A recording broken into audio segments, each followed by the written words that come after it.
Hello, everybody. Welcome back. YouTube.com/Geek Aloud. This is the Gaming Enforcement Agency, episode 105. Unky Dunky, second slotting it, obviously offline this evening, but third slotting it, as always. Bully holding us up, sir. How are you this evening? Oh, I'm doing very well, Troy. How are you? I'm very well, thank you. And for the viewers out there, note this is a bit of a weird one. We've had some sort of horrible conflict in our calendars. So this episode has been pre-recorded, so there will be no audience interrogation this evening. I apologize. We can't chat along with you as we're recording this slightly in advance. However, the game remains as you would expect. Starting off with games, interrogation, and deliberation. We're hitting up 4 this evening. Then, of course, we're into the news segment. Bully, how many newsroom doors did you kick in this evening? Oh, we've taken the sledgehammer to 5. Excellent. 5 stories coming at you, and then after that, it's the upcoming week's most wanted game. I can't wait to see what Bully's picked for us this week. Without further ado, though, games, interrogation, and deliberation. First up this evening, Bully, you are lead investigating us, sir. It is Ninja Gaiden Black 2. I had a little bit of a go on Xbox Series X due to the appearance on Game Pass. Where have you been playing it, mate? Yeah, exactly the same as you. I saw it. There was that stealth drop at the Xbox showcase or live stream, whatever you want to call it, of their upcoming games in late January, and it dropped day and date onto Game Pass. So I've always been a massive Ninja Gaiden fan. The original NES and side-scrolling type ones. Obviously, this is a remake of the Xbox original games that there was Ninja Gaiden and Ninja Gaiden 2 that I think were released on the original Xbox and then moved on from there. But I was a massive fan of those first ones on the original Xbox. Yeah, and I saw this and thought, amazing, a remastered version. And I jumped into it hoping that there'd be some sort of quality of life improvements and some modern updates to it. Mm-hmm. And there has to some degree, like the graphics, as you can see on screen, look pretty good for a remake. The frame rate is working pretty well. Yep. The one complaint that I do have of it is that they never updated or fixed the camera. And I won't say the camera issues as such, but it sort of flicks between a fixed camera in some sections, especially when you're going through tight hallways and corridors. And then when you get into some more open areas, you can sort of maneuver your camera around a bit more. But there's a lot of fixed sort of camera in those tight areas, which, it's a hark back to those early Xbox days of a lot of the games that you would see in that era. And that's sort of how it plays. And the only downside with that is that there is almost some cheap... you have that. I think back to sort of horror games where you have, the cheap jump scares of you can't see around that corner because the camera say that let's throw something in there that's going to jump scare you. Well, it's almost the same sort of thing where you'll be walking down a corridor, you can't see around the corners, then be little nooks and sort of holes in the roof and that sort of thing that you have enemies jump down and basically, try and get you by surprise. So that's really my only complaint. Otherwise, I've really enjoyed my time with it. Put probably 10 hours into it, gotten a fair distance into it. It's not, I don't know what your thoughts are, how much time you put into it, Troy, but I remember the Ninja Gaiden games being brutally difficult before Dark Souls and all the Soulsborne craze was the thing. This was like the brutal difficulty level. And I really haven't experienced that in this remake. And I'm not saying I've gotten any better. In fact, I'd argue that I've actually gotten worse over the years in terms of reflexes and game skill and all the rest of it. But for some reason, I just found this a lot easier than what I remember it. And whether it's just different hardware or how it plays or what have you. Maybe that frame rate? Might be the frame rate. I don't know. But even the bosses, I remember... especially the first one, the original Ninja Gaiden on the Xbox that came out. I remember some of those boss battles were brutal. And I remember, having, it wasn't like a co-op or LAN party type thing, but we'd have a pass-the controller around the couch type thing of 3 or 4 mates sitting on the couch going, all right, you have a crack at it. All right, I failed, you have a crack at it. And it'd go around 10 or 15 times before, one of us would finally be able to beat the boss. And I just... I don't know. I just haven't experienced it. It might be 1 or 2 goes that you sort of learn their attack patterns and all the rest of it, and then you sort of go, okay, no worries. But a lot of them, I'm just sort of punching through first go. So I don't know what your thoughts are, or whether you've seen any change in the difficulty level, or whether that's been done on purpose by Team Ninja because of No, I don't. trying to make it more accessible to people. I guess I'm not sure.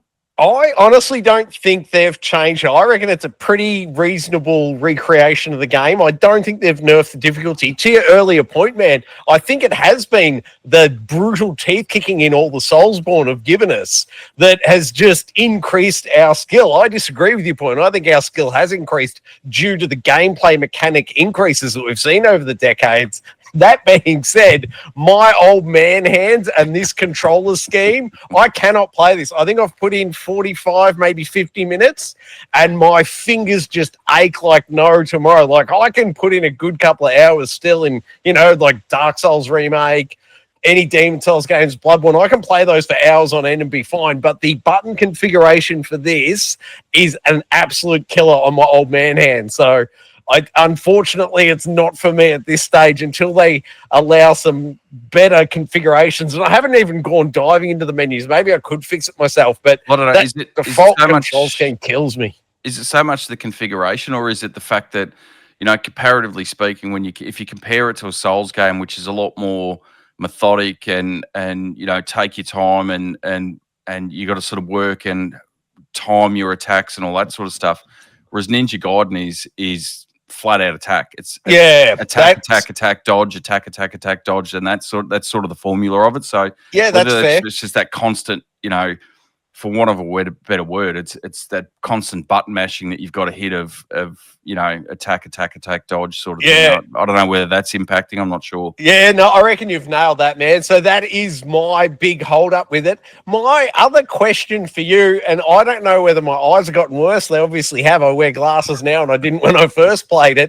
But I am constantly getting confused between my avatar and the enemies. You're in a room, there's 8 blokes, and I'm like, okay, I'm fighting him. Then there'll be a camera move or something, and I suddenly have no idea which character on screen I am. Yeah, to be honest, I've actually run into that a few times myself, where and it's that camera angle type shift of, you're in a tight quarters and it has to move the camera, otherwise it's going to get stuck behind a wall. You can't see anything, so it sort of flicks around, without you doing anything or having any control over it. And I have found that a couple of times as well. But I never experienced that back in the day. Did you? Is this a new experience for you, or did you see something similar previously? Look, we're going back 20 years ago or 20 plus years ago for the original ones on the Xbox, but I can't remember. I can't remember it being like that, but that might just be a nostalgic type thing of remembering how good these were and maybe forgetting the bad parts that went along with it. So that it might just be a memory and a time thing for me. That's fair. And obviously, I've only, as I said, 45, 50 minutes into it. I haven't found a costume change yet. Do you know at any point, can you customize your costume? Because it would seriously fix my issue if I could just make my outfit white or yellow or any other color than the black that everyone else has got. I get so lost. I just wish I could customize my outfit, reconfigure the controller, and then I'll be off to the races with it. I'm not sure. I don't think I've come across anything at this point that allows you to change your costume or change any of that sort of stuff, which, like you said, if you made your character bright yellow or something, it might work, but then it sort of takes away from the aesthetics of it, I suppose. So I'm not sure. I certainly haven't got to that as far as I can remember, but I'm just having a look. The clue might be in the title. Ninja Gaiden black. You can only wear black. You can only wear black, but I'm just having a look here. So there is some alternate outfits you can get, but you have to beat the game basically. So you can get ones for betting on a Master Ninja difficulty, Mentor, achieving a Master Ninja rank of 10, betting it on Mentor difficulty, and then completing various things within the game. So you can, and there is some different ones, but you're right, they're very much still black. I'm just looking at the two for the main character in the game, Ryu Hayabusa, and it's basically a black pseudo Batman outfit.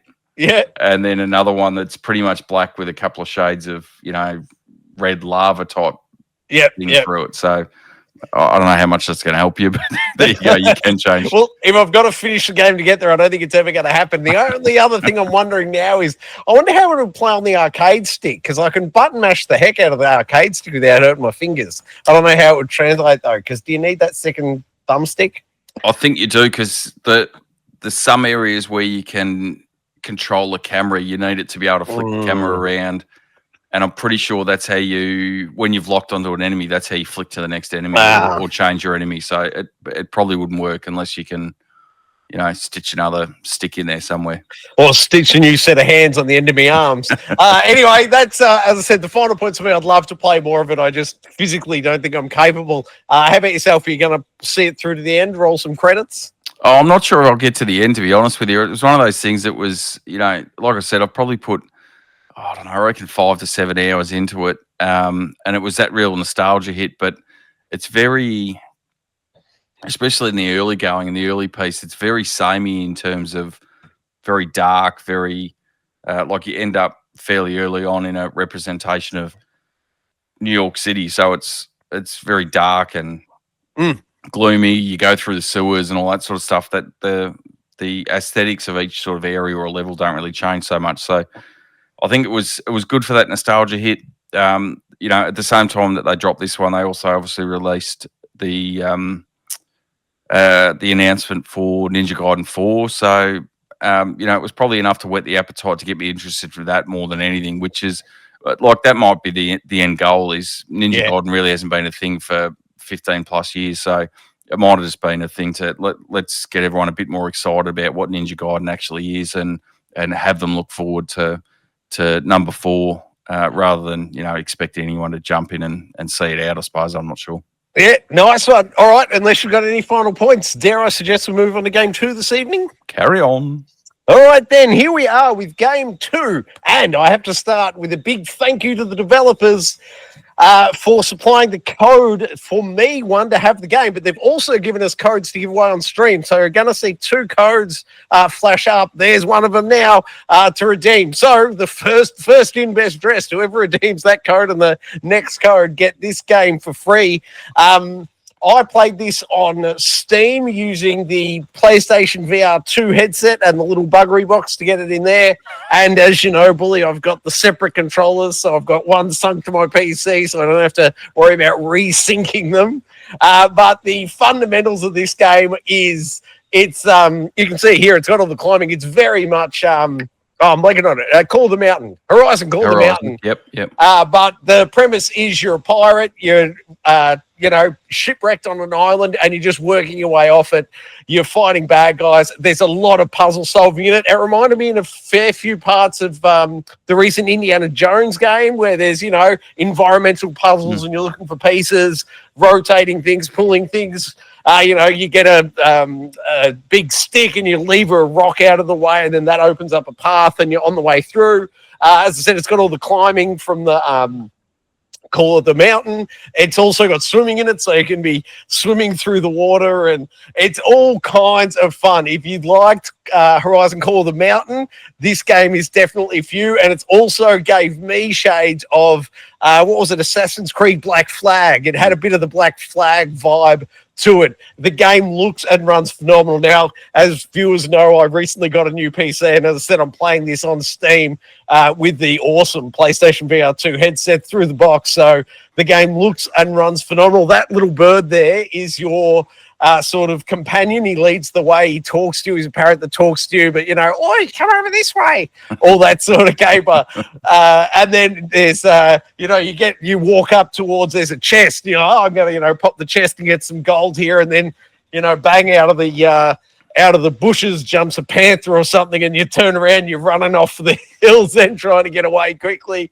And they do some really nice stuff where there's puzzle sections, because it's an open world environment, and you're working your way through it, and sort of you climb up one section, you unlock a little thing, you get back down there, and then if you try to go up the same way again, but the game doesn't actually need you to go up there, when you grab the handhold and pull on it, the rock breaks off the cliff. So it's a really nice in-game way to let you know, hey, buddy, you don't need to climb back up here. There's nothing left up here for you. Move on, move forward. So 2 massive thumbs up from me. Absolutely love this game. I say get hold of it. As I said, it's currently available on Steam, and I believe it's also available on the MetaQuest, and I believe they've also announced it for the PS5, but there's no PS5 release date yet. But when it gets there, it'll be amazing. That's pretty much my summary. Bully, any questions from you, mate?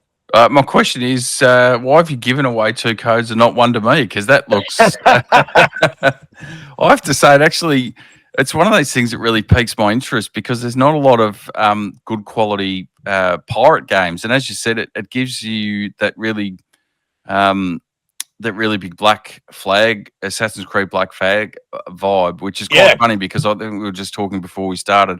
I've jumped into Assassin's Creed Rogue recently. So...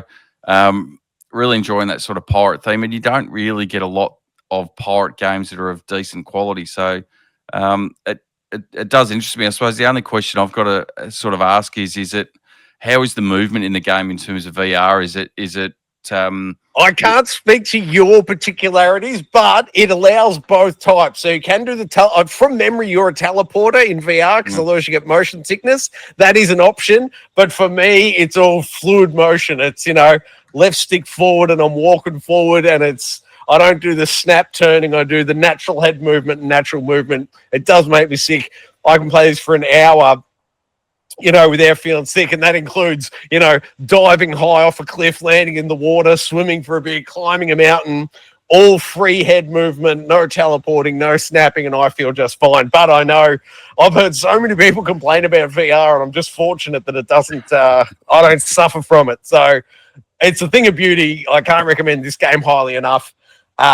Any other questions from you, mate, or should we move on to game number 3? No, well, that's my biggest thing with VR is like you said, there's different people have different responses to VR, and that's always been one of my biggest criticisms of it is you obviously enjoy the fluid movement and walking as you would in a normal first-person game.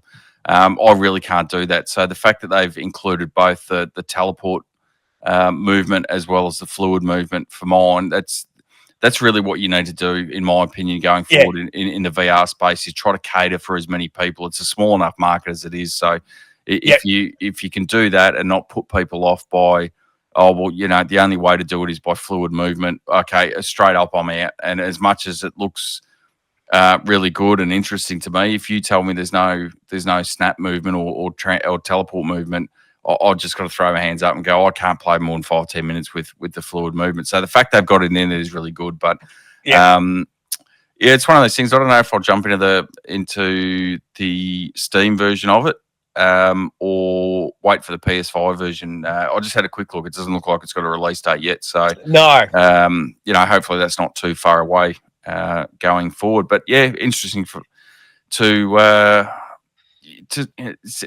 there's. I don't know how it is on Steam. I don't pay a lot of attention to sort of the Steam stuff, but certainly as much derision as the PSVR 2 gets, there is actually still quite a lot of support for it and a lot of good games coming out for it. So the fact that we're continuing to see this steady stream is really promising for the longevity of it, I suppose. Yeah, absolutely. The game's phenomenal, and I should reiterate, maybe people don't know, the Steam version, the PSVR 2 headset running on Steam runs at the 120 hertz mode in each eye.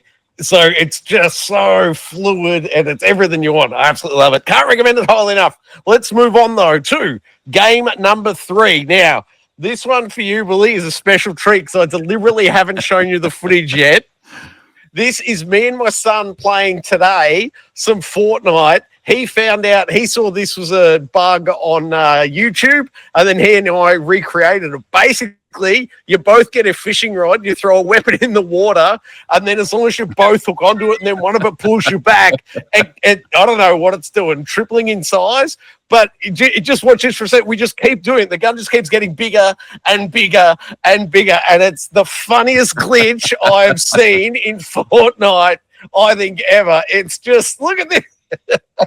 How ridiculous. And the second you pick the gun up, if you put it in your inventory, it goes back to normal size, and then if you drop it, it's back to its default size again. But so long as there's two of you fishing, and it's got to be in the water, it can't be on land.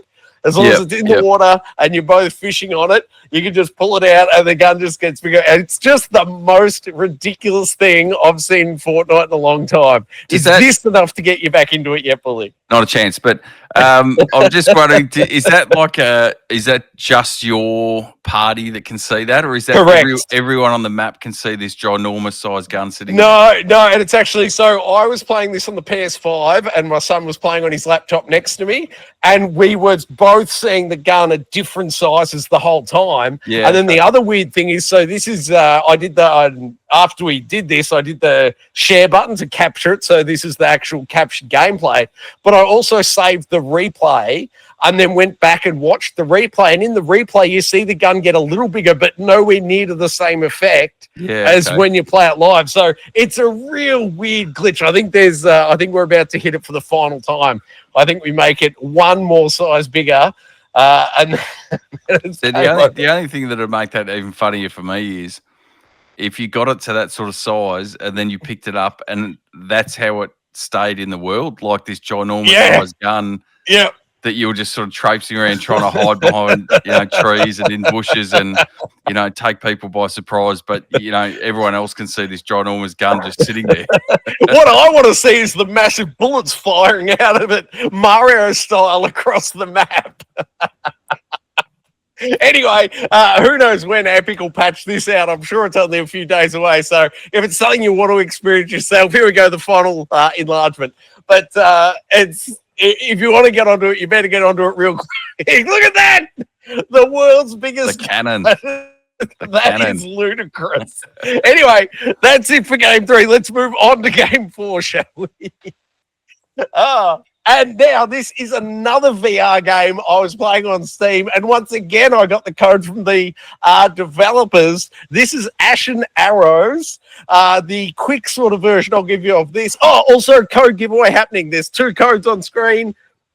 They're both going to come up as we go. And as I said, first in, best dressed. So whoever enters them in first gets the free version. There's 2 copies there of Ashen Arrows.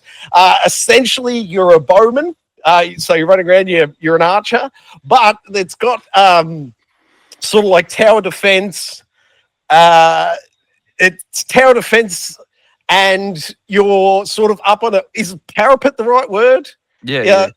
So you're up on a parapet, and it's like horde mode. So a wave will come, and then there's a bell next to you, and a wave will come, you'll kill them off, you'll get resources, and then you can put down like tower defenses, like you can put in a few little objects, and then as the enemies come, as the next wave come, they sort of tear down the health of your encampments. But between rounds, you can like shoot health arrows back at them, so you can get them back to full health. And then when you're ready to go, and you also unlock skill points as you go. So between horde waves, you can turn around, increase, the strength of the arrow or the rate at which you fire or whatnot. And then when you're ready, you turn around, shoot the bell, and then bang, the next wave comes and you fight the next section of guys. A lot of fun. Once again, I'm saying it, Call of the Mountain, the bow shooting in that, it's the exact same bow mechanics. It's over the shoulder, pull the arrow out, bang, off you go to the races. So, and the other really cool thing in Horizon Call of the Mountain, the big bosses were, I think they were all land-based, yeah? All the dinosaurs were land-based? Pretty sure from memory, yeah. Yeah, but check this out. They've got massive flying dragons to shoot at, and they do not sit still. So you got to be quick, and you're up in the air. So it's not just wave after wave of dudes running along the ground. You've also got, dragons coming in through the air. So you're shooting up, you're shooting down, you're looking after your defenses. It's all over the joint. But once again, a heck of a lot of fun. If you enjoy your bow shooting games, this one's for you. And you'll be happy to know there's not a whole lot of movement in it. Like, you sort of get into your position where you want to fire from, and then you could move if you wanted to, but you could just as easily stand there for the whole wave, shoot the enemies without having any motion sickness. I think this one for you would be a lot less motion triggering for you. But a phenomenal bow and arrow game. They've absolutely nailed the physics, the arrow, the aiming and the drop off over distance and the strength at which you pull back. It's all a thing of beauty. I love it. Any questions from yourself, sir?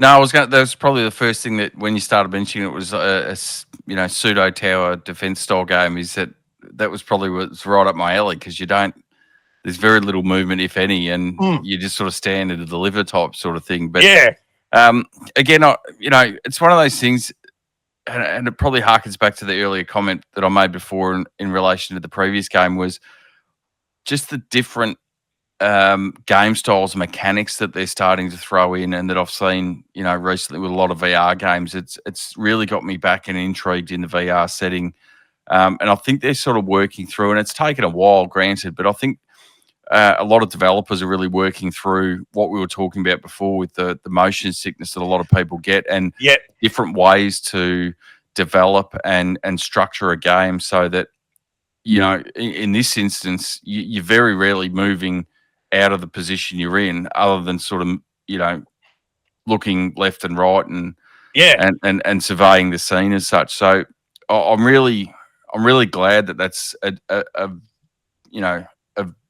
direction that a lot of developers, or when they're looking to make VR games, that they're taking a lot of that into account. So on face value, I started looking at what you were talking about, and I sort of go, oh, okay, yeah, it might interest you. I'm not 100% sure, but when you talk about exactly that there's not a lot of movement, that you're not going to get a lot of that motion sickness, that ups my level of intrigue, tenfold, because I sort of go, okay, well, I love VR, but that's the only drawback for me.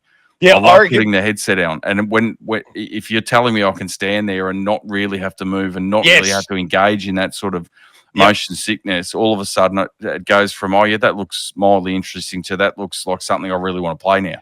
Now, I may be throwing a bucket of cold water on you, mate, but from my point of view, this is a high selling feature, but for you playing with me, maybe not. It's multiplayer, bully. We could be standing next to each other on the parapet firing arrows. I don't know whether there's team fire enabled, though, so I may or may not accidentally be shooting you with a few arrows. Well, that'd be my first question. Is it going to be Helldiver style? We're sitting there and you're going to throw some sort of, barrage of flame at the general direction of the enemies, and you hit me on the way through, and I don't know. We might have to research that a little bit, I think. We might have to. Hopefully not. Hopefully they don't have friendly fire turned on. But the other cool thing, man, is you'll notice they've got it's not quite Goat Simulator level, but they do have good comical ragdoll physics in there. So when you pull a headshot off and you see a bloke tumble backwards or collapse in on himself, it's very humorous. So even if I did accidentally shoot you in the back of the head off our parapet, it might be hilarious. Maybe. Well, I suppose as long as you're happy with it, I don't know. It might make for a good video. Who knows? All right, that'll do it for Game 4. Hopefully the viewers out there got hold of some of those codes and have fun with it. Make sure you send the developers a big thank you if you did get hold of them, because we couldn't have done it without their support. Thank you, gentlemen, for the codes. Now, bully, let's kick it a newsroom door. Story 1, mate. Jeez, this looks good. Tell me things. I thought you might be excited about it. It's probably not right up my alley, but it may well be for you. But we've had an early leak ahead of the, what's now been officially revealed as Tony Hawk's Pro Skater 3 and 4. We had 1 and 2 released a couple of years ago now. It did start to leak out, so I think Activision's sort of got on the front foot with it and said, okay, yeah, right, it's coming. And have revealed 11th of July this year.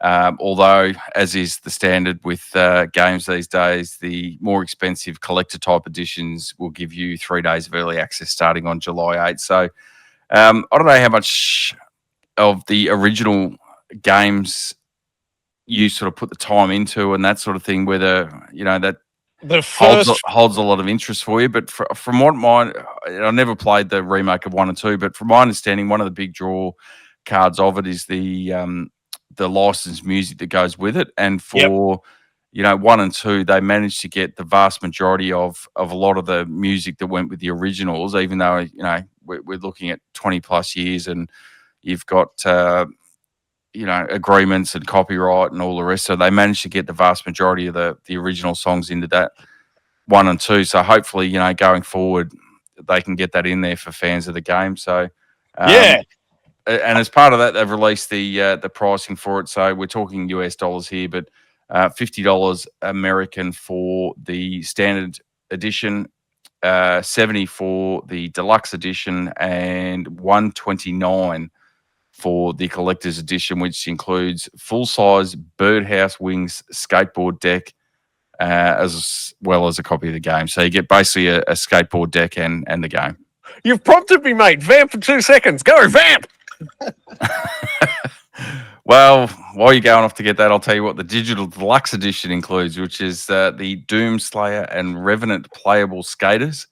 Also, obviously, from some other Activision IP there, some unique outfits, and a hoverboard shaped like Unimaki Unmarker. I'm probably Tony Hawk's Project 8. There you go. Oh, no, don't bring that up.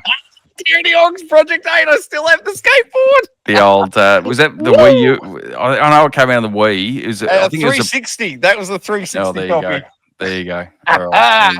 I am a Tony Hawk's Pro Skater fan from way back. Well, 1 through 4 were my jam, man. I reckon I easily put 100 hours individually into each of the first 4 games. I sort of fell off a little bit after that, but this has me so excited. I love all these games. I can't wait to go back onto it. Well, maybe you can tell me something as you brought that up. My understanding, and I never played with it, is that is borderline unplayable with that skateboard. The later games that they released it with. Oh no, this is a legit skateboard deck. This isn't this is Project 8, but I think, oh god, what was the one you were thinking of? Tony Hawk Ride. Tony Hawk Ride. That I never played it with the controller that was a skateboard. I never went feet on with that one. I would love to have, as I understand it was absolute trash though. Yeah, that's my understanding. Is it's borderline unplayable. It just doesn't work. So I don't know. But there you go. So coming out in July this year, Tony Hawk's Pro Skater 3 and 4 for those that have the interest in the game. And hopefully this is getting back. With 1 and 2 and 3 and 4 being released, hopefully it's getting back a bit of the goodwill after Tony Hawk 5 was an absolute pile of burning trash from my understanding. I never played it, but we're talking about the floor disappearing and just disappearing into nothingness and, bugs like that. It was just full of it. So hopefully this sort of re-energizes the fan base a little bit. I'm very excited about this one. I can't wait for it. Tell me, mate, what's News Story 3? I'll go with number 2 to start with. I meant number 2. I hit the right button at least. So I'm not sure if you saw this today. It only got released or announced today, and the sign-ups were available. So PlayStation, for more or less their existence, especially in the PS4 and PS5 era, in terms of the applying for a beta codes or being able to enter beta programs, were an individual thing. So if you wanted to get into different UI for the dashboard, or whether you wanted to jump in early for access to beta programs for various PlayStation released games, they were all separate. So you had to be monitoring and seeing what was upcoming, or happen to hit Twitter or Facebook or whatever it is at the time that they released, and hope that you managed to get one. So what I've done today is basically release the PlayStation beta program, so you can sign up once. You can give them a couple of tick boxes of what sort of things interest you, whether it's games on PlayStation or PC, whether it's the UI, whether it's PlayStation.com or the app that's on the iPhone or the Android. You can tick all those things, what interests you, and then what type of game content interests you, whether it's action, adventure, shooters, all the rest of it, multiplayer, single player. That will then get stored, and then going forward, any new betas that come out, they'll just say, okay, well, this fits into the categories that would be something that interests you. Do you want to sign up for this one? And they'll send you the email notification and say, hey, we've got this beta available. Do you want to sign up, or do you want to apply for it? It doesn't guarantee you access to each of the individual betas, but it certainly gives you a bit more of a heads up and a bit more structured going forward as to, yep, that one interests me. I'll sign up and see if I can get into that one, or no, that one doesn't really interest me at all, and I'll pass on that one. So just a bit more of a streamlined process rather than a bit hit and miss with some of them. So Good on them. I love it. Do you know if the beta program's in beta or is this the final version of it? I don't know. We'll find out.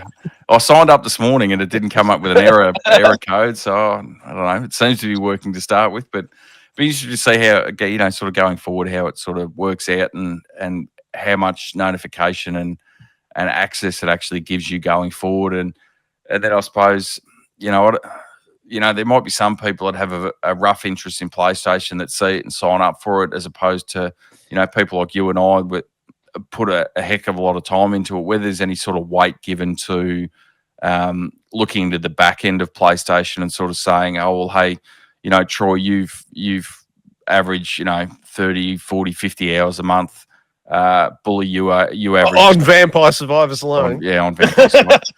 Bully, you average 2 hours a month. I think the feedback would probably be better for someone that's playing a lot, and whether they can work the back end of that and sort of look forward and project and say, hey, look, these are the people.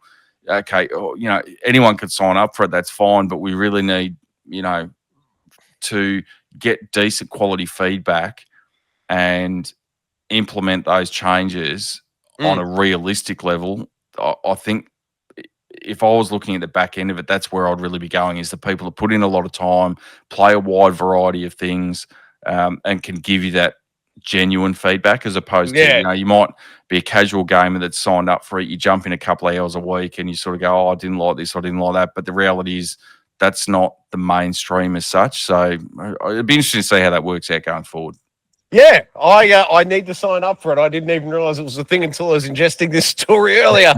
I love it though, but the next story is also exciting, mate. News story 3, please. Well, this is, talk about a nostalgia hit. So we have got Acclaim, which was massive in the late 80s and into the 90s in terms of video game production and some of the massive ones that they put out. And a lot of it was... they had different things, but a lot of their content was based on licensed products, so movies, TV shows, etc., etc. Yeah. Although there was a lot of other good stuff that they did put out. So we have news today via VGC Video Games Chronicle that one of the CEO of Graffiti Games. So for those that don't know, is they've made Turnip Boy Commits Tax Evasion. I don't know if you ever played that. It's actually quite a good game. Quite a good little game. I liked it. But anyway, so the CEO of that has, in essence, reactivated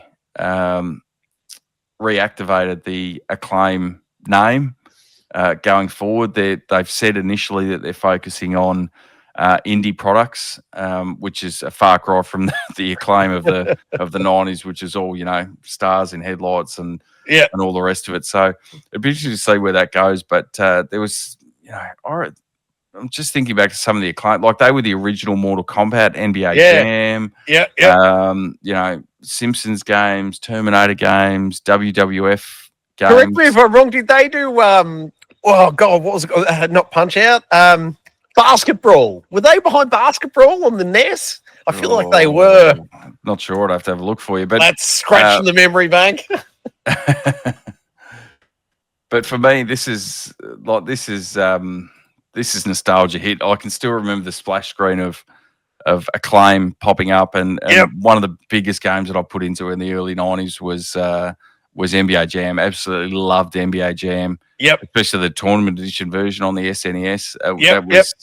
I couldn't tell you how many hours I sunk into that game. So that splash screen is massive memories for me. I don't know if you were hanging on the Acclaim word at that time. Oh, absolutely, man. I wonder whether part of the PlayStation beta program will get the theme that's the Acclaim theme when you turn on your PlayStation 5. It'll be like firing up the old bloody Acclaim games from the 90s. I hope so. That could be a thing of beauty. How'd you go with Basketball? Was I close? Was it Acclaim? I reckon you're close because it's saying that it was released by Atari Corporation. So the I'm trying to work through it for you, but And then the other thing, Midway. It was Midway. Midway. I was Midway, going to say the other great early '90s developer. I was going to say the other thing is I thought maybe basketball was called something else in America. I thought maybe they had to rename it here in Australia, but it was called something else overseas. Doesn't matter. I'm obviously wrong. Let's move on, shall we? Now, mate, news story 4. This is much more, I think, in your land than mine. Well, not really, but I haven't gone hands on with it. I know Unky has, so hopefully we have him back next week and he can speak to it and give us a bit more of an in depth. By that stage, you would have put a couple of weeks into it. But He'll have rolled credits, I reckon. I don't know. It's a massive game, but I was shocked at some of the numbers that I've seen relating to this game. So, in terms of peak users. Yep. 40 million concurrent users. Whoa. On Steam. That's insane. So, and then it says a notable portion of these were hit the peak of 1.38. So 40 million, basically total. 40 million total users. 1.38 million users on at one time on the Saturday after the release. So wow. That is stunning in terms of, I know it's a popular IP. I think we discussed last week. It's not something that overly interests you or I, but it does have a massive fan base. And then just having a look that in the first 3 days, they've sold 8 million copies across the various platforms. Sorry, just to compare and contrast with the PlayStation first party, can you tell me in the first days how many Concords sold? 8. Yeah, right. Thought so. Yeah. So this one's done pretty well. Yeah, a little bit better than Concord. But yeah, I was just reading through those figures earlier today, and absolutely shocking as to how many. No server bugs. I haven't really seen anything negative in terms of. Yeah, but I was just thinking 40 million users in a short period of time. You think if any servers were going to go down, it'd be right around then. Well, it is saying that I'm just reading the end of the article here from VGC, and it's saying that the opening weekend was plagued with issues. Capcom has scrambled to fix some of the issues that included breaking the story mode progression. So, it's one of those ones. I'm always funny. I don't know how about you are, Troy, but online persistent games like obviously Monster Hunter is and several others, I'm always really loath, despite how excited I might be about these, I'm really loath to get into them in the first week or two. Absolutely. Purely because of the frustration of these issues, either whether it's bugs once you're in the game, or worse is that you can't actually get into the game because there's such a backlog of people trying to get in. It just shuts the access down entirely. So if I'm ever interested in these, I normally wait 3 or 4 weeks or so just to let everything calm down, let them fix all those sort of issues, and then jump into it after that. Yeah, fair call. I remember being bitten. I can't remember quite whether it was the Division 1 or the Division 2, but I remember I bought that one on launch day and had nothing but troubles on one of the two of those games. I can't remember which Ubisoft one it was, but good on Monster Hunter World. What's this release in the series? Do you happen to know? Is this like the 7th one in the franchise? I feel like it'd have to. What I said. I think the thing with it is that there's a number of spin-offs as well. So I think there's 5. What are we? 5, 6. So this will be the 6th mainline one, but there's over 20, including all the spin-offs and all that sort of stuff. So good on them. I think they're certainly making their bank. News story 5, Bully. What do you got for us? News story 5. I don't know whether you saw this one, Troy, but piqued a little bit of interest with me, and it might be probably a little bit more of a deep dive into some of the actual data behind it. But on face value, and this is from again VGC is reporting via Matt Piscatella, who's indicated that 40%, and this is US data. Yep. So 40% of all US PS5 and Xbox players, play 1 of 10 games. That's crazy. That's That where is crazy. that's where they spend 40%. That's where they spend their time. That is unbelievable. Playing 1 of 10 games. And, we're talking about live service games here. So, we're talking about and this is probably where it gets a bit grey in terms of what they're talking about. But, obviously Fortnite, PUBG, those sort of games are persistent online games. They've been around for years.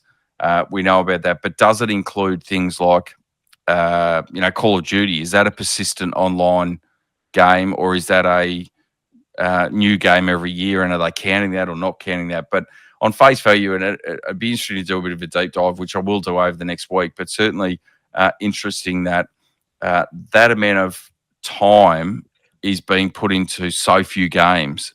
And you think about how many games are released every year across, just console platforms, but then you throw Steam and PC into that as well, and how many are getting released on that. Yep. But 40% of all players only play 10 games, or 1 of 10 games. That's not 10 games total. That's 1 of 10 games. That is a flooring stat. Do we have the list there? Have they said the 10? They have. I don't think they have said the 10, but you'd have to put money on Fortnite. You'd think Tom Clancy's Rainbow Six. That's still got to be going strong. You'd think World of Warcraft, maybe. They have sort of broken it down a little bit and said that back in 2023, so they unpacked the data a couple of years ago a bit more, that those games included Fortnite, G.E.A. 5 online, G.E.A. 5, League of Legends, Minecraft, and Roblox. So whether you want to include Roblox as an actual game, but Roblox! I've got a story for you on your Roblox if you're up for a detour. Yeah, shoot. So they've got an Easter competition coming up. It runs over the month, but it's $1 million. There's one prize. First prize gets $1 million. No one else gets anything. Every Roblox player worldwide is eligible to play. They have 100 different games from within Roblox that you need to do a specific challenge in each game, be it get to a certain level or kill a certain boss. Whoever is the first one to do all 100 challenges, so one in each of the 100 games, gets $1 million. Well, I'll free to all to enter. I'll make sure that my kids are free for the month of April then.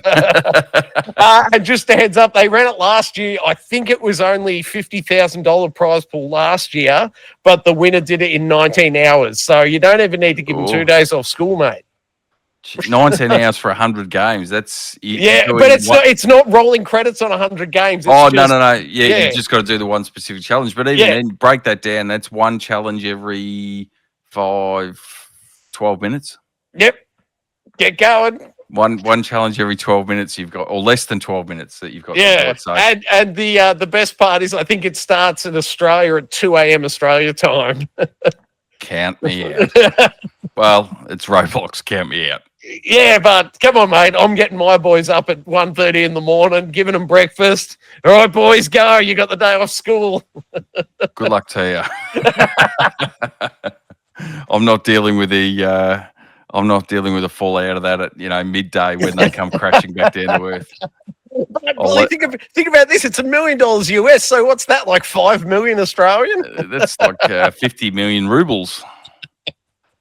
Anyway, sorry, total detour. No, that's right. But it's interesting, and I'd like to see a bit more of this come out over the coming weeks or so, and hopefully have a bit more of a bit more of a deep dive into some of the stats and what the games they're talking about and the time frame that each person's sort of playing it. Because the reality is that I know that there's a lot of kids who will play Roblox and that's the only game they play, but they might play it for half an hour a day. So is that really contributing to the total percentage of game time that people are throwing in? Not sure.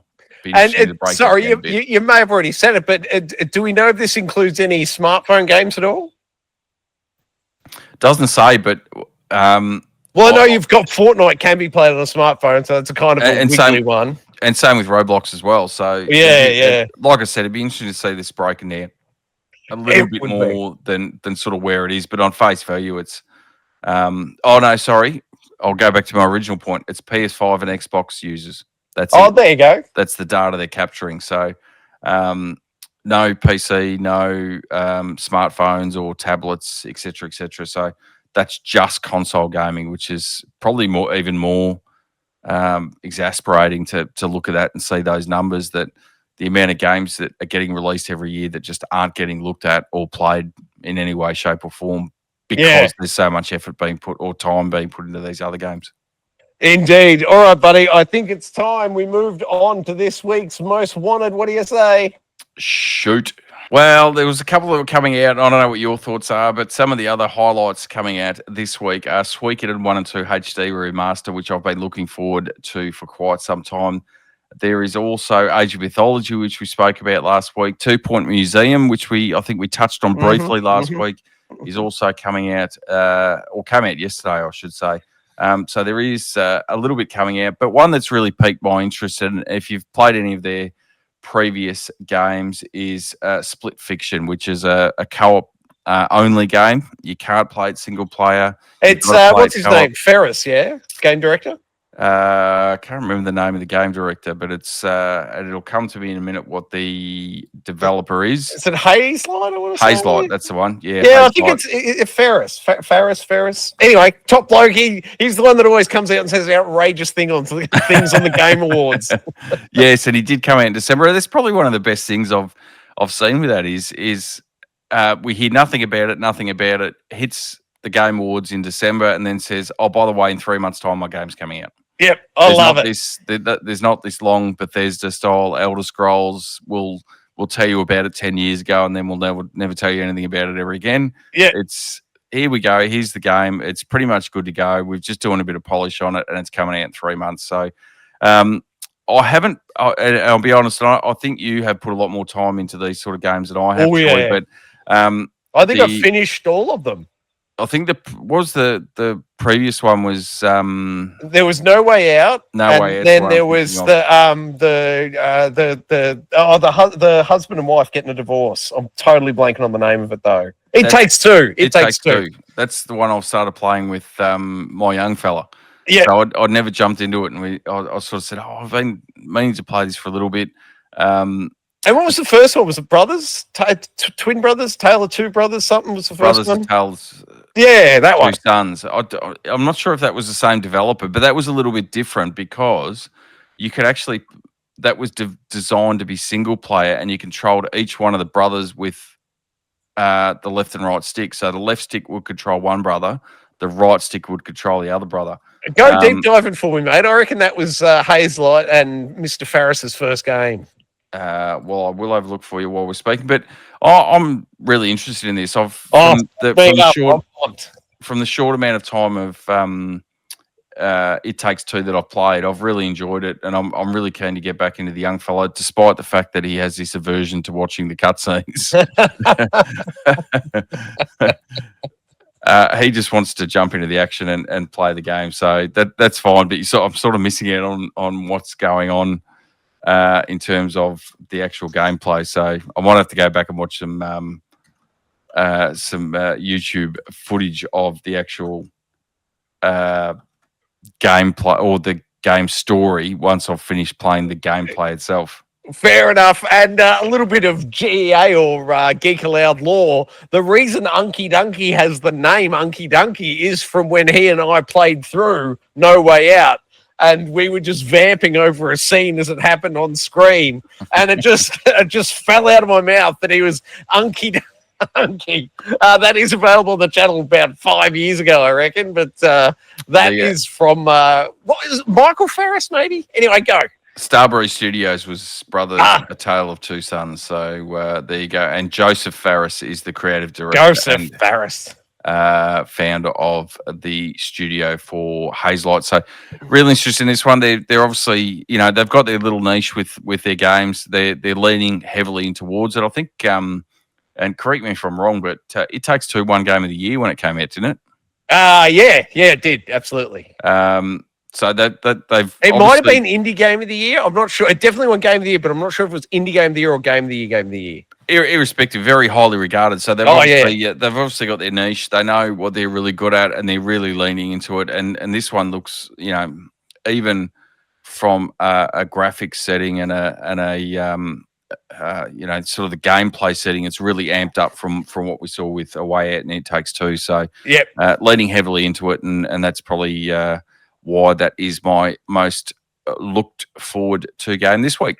Did you happen to say at the start, is this one of the ones where if you buy the deluxe edition, you get it a few days early? Is this one of those jobbies? I don't think so, because what they do is if you buy one copy, you can invite friends into it. Yeah, you got the friend pass. So because it has to be played co-op, you buy one copy and then a friend can jump into it without actually having to own or buy the game themselves.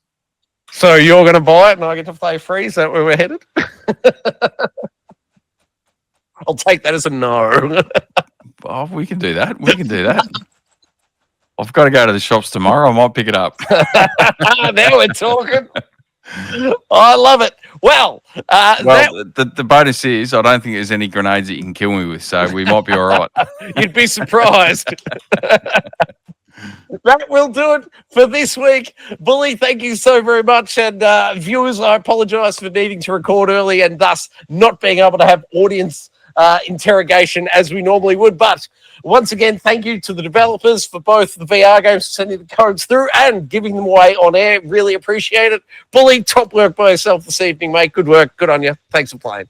Thanks very much, mate. And just for anyone that normally jumps into the chat, throw anything you've got into the comments, whether you've got any questions or comments about what we've spoken about tonight, throw it into the chat below and I will comb through it and address it on next week's show. Good on you, Bully. Thanks, mate. We are officially off to you. Hey, Bully, just quickly, mate, what else could you do with Geek Aloud? Like and subscribe. You'll never miss it. Oh, that was luck. Hey, that's something.